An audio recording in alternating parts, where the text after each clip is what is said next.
Hey guys, in this video we're going to take a look at how you can turn on or turn off animated art in music on the iPhone 15 series. First, let's go back to the home screen by swiping up at the bottom of the screen. And on the home screen, tap on settings. Now in the settings page, we scroll down and then tap on music. Next, in here, scroll down and then tap on animated art. And here you could select on or you can select off to switch off animated art in music, or you can set it to Wi-Fi only.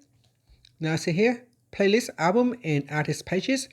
Album art is now playing and other animated cover art will not play if your device has low battery or poor network connection.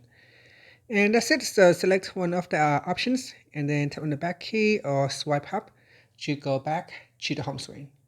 Thank you for watching this video. Please like and subscribe to my channel for more videos.